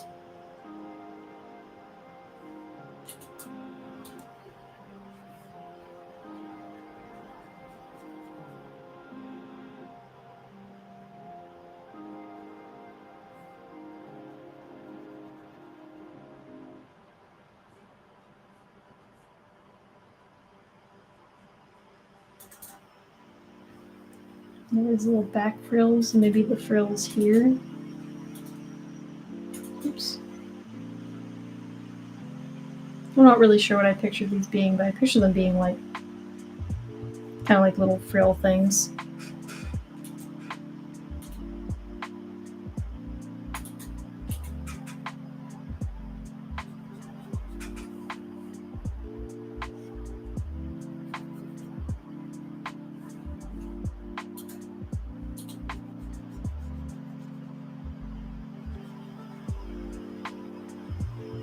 Some flames on the laughing one. Oh yeah, that would be fun. I wish I made room for it, because what would actually be funny is if he was a little taller and he was shooting flames and this guy was like ducking it and he was upset. Right? That would add like a lot of personality. So I do really like that idea.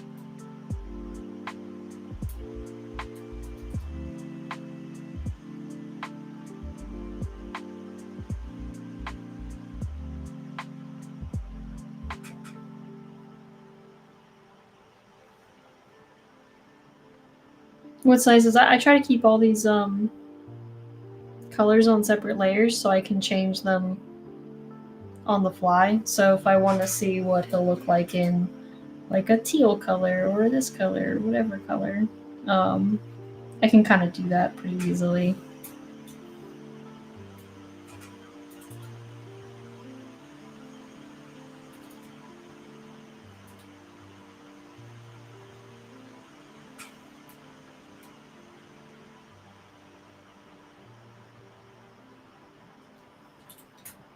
So I never label my colors, so then I end up turning things on and off to find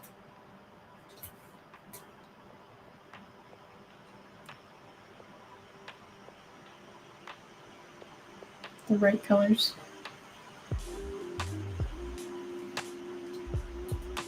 Clean up that line work a little bit. And then, where did I go? Nope.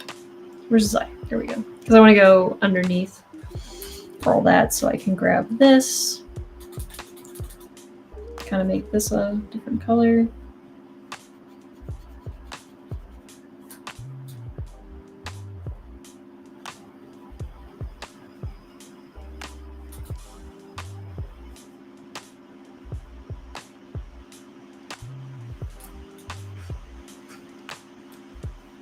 Something somewhat like that.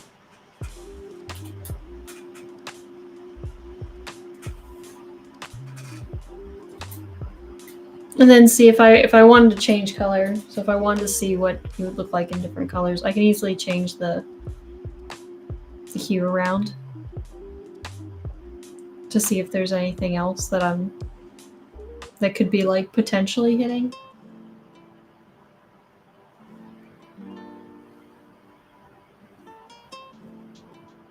So because you have everything in layers, that how you're able to color below the drawing lines and background. Yeah, so I have it locked. Kind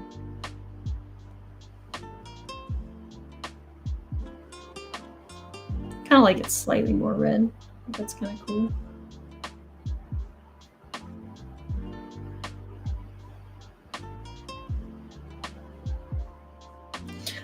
Yeah, so because what I have is this layer, right, which is just basically the full thing. And then you can lock other layers as a reference to draw on top of those layers. So that's how I can draw the gold or whatever without crossing the boundary.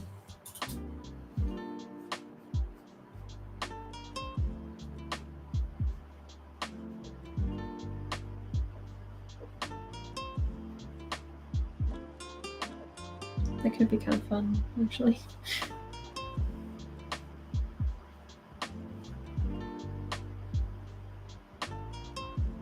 But yeah, so if I change, the color of the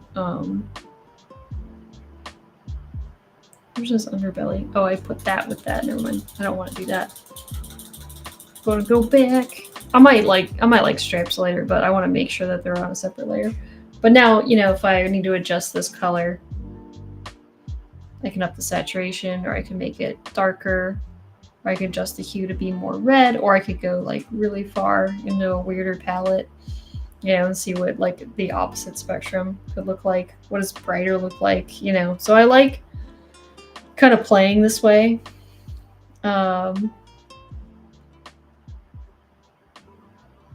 Makes it really easy to just adjust to find like the right colors.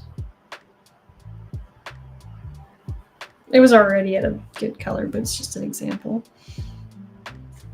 And this is also a nice way to, now that everything's on top of my base color, I can go in with like a soft brush and I can kind of add like gradients to stuff if I want to. So usually I'll pick like a little bit of a darker color. I can kind of add a gradient to its tail, or maybe to his back a little bit. Maybe his feet are a little darker. I missed that webbing again, didn't I? And then I can make his face, put a little more saturation into the faces, right, to pull out more contrast. Right, so even that layer, you can see how more dynamic that kind of feels, to make them pop a bit more. So it's little things like that that I like to add.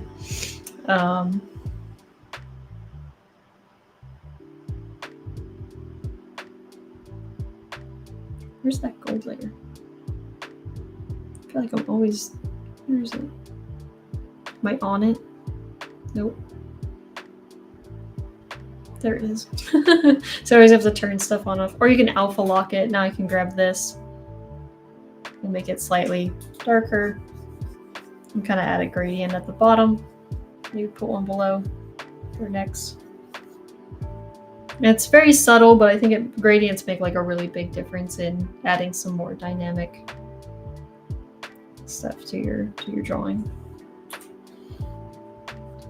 Also, once it's colored, I feel like I can go back in here and sort of like adjust some line weight stuff.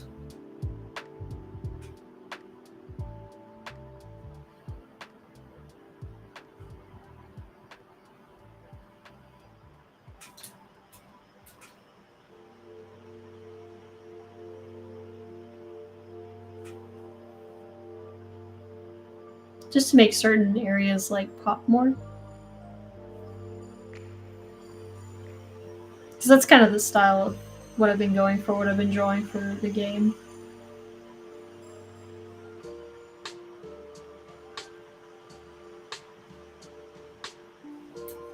Kind of create some darks in areas. Helps create overlap.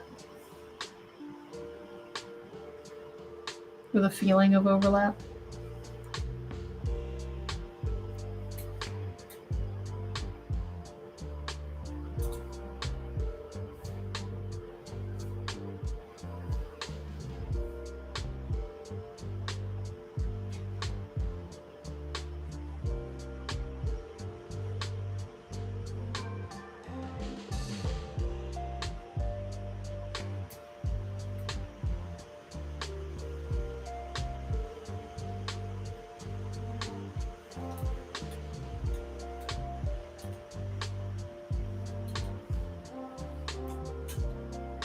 Same thing in between the fingers, so it feels like they're getting overlapped and pushed back into space.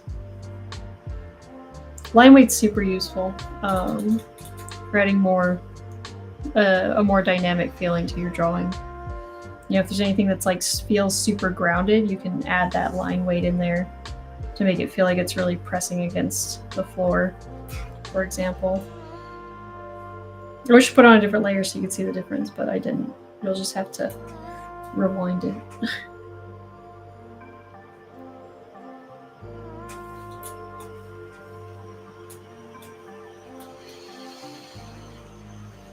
And then as like a little touch, I'll try to finish this off a little bit. Add a multiply layer.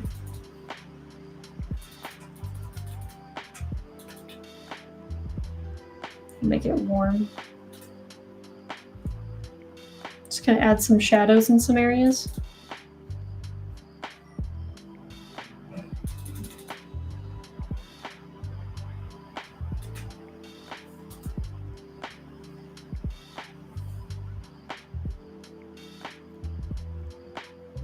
A butterfly on the worried one would be cute. That would be cute. I like that idea.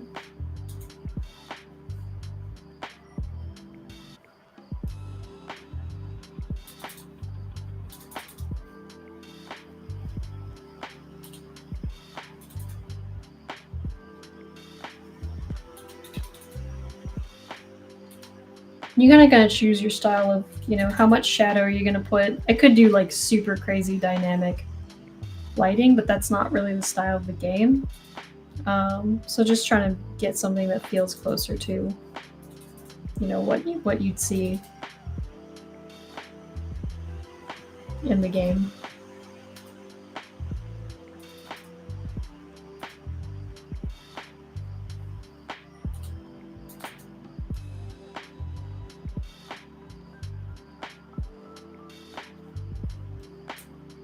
And then the last little thing I can do is add like an overlay. Just kidding, a screen. You can kind of dot this area or different areas to cause some highlights.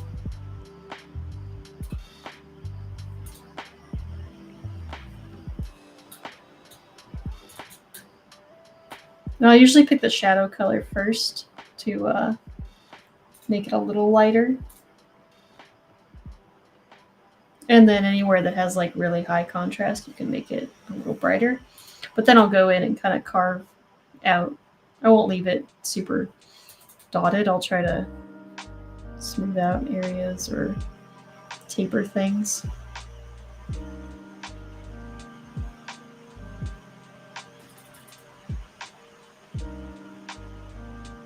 At edges and stuff like that. So it gives it this kind of like sheen.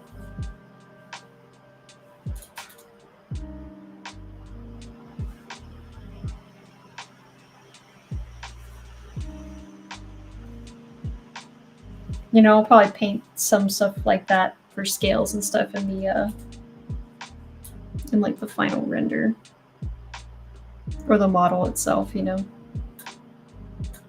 And then maybe for the gold-ish, make it pretty poppy.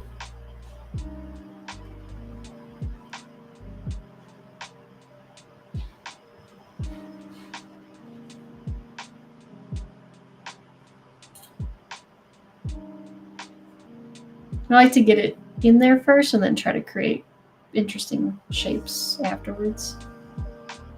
I think carving away with like an eraser brush always gives the better result.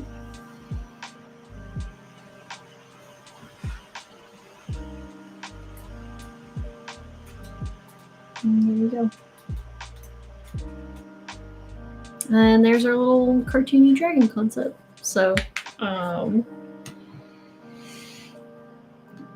Mono's asking about what are our thoughts on the Monarch series. I haven't watched it yet, so I'm sorry. And then the ninja behind the curtain is asking me to sign it, which I haven't signed something in so long. So I'll tell you what I used to sign stuff as.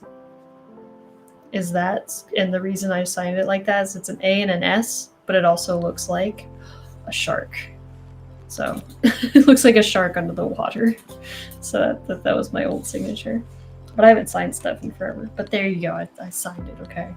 My shark signature. I tried to make my name turn into a dinosaur, like signature as a stegosaurus, but it never worked out. Anyway, that wraps up our little drawing. So join me next week as we bring it into 3D, and I'm gonna do kind of like a low poly model that will fit into the game style, and I can kind of share more about that game style after the fact. And yeah, we're gonna have like a lot of fun with it. I'm excited to work on this guy. I think we landed on something pretty fun, and of course we can always iterate in 3D a little bit more. But yeah, so join me next week. Hope you guys have a happy Thanksgiving. Eat lots of food, and you know, eat all the turkey and stuff. I'm sure this dragon will. So yeah, and I'll catch you guys next week, same time. All right, bye guys.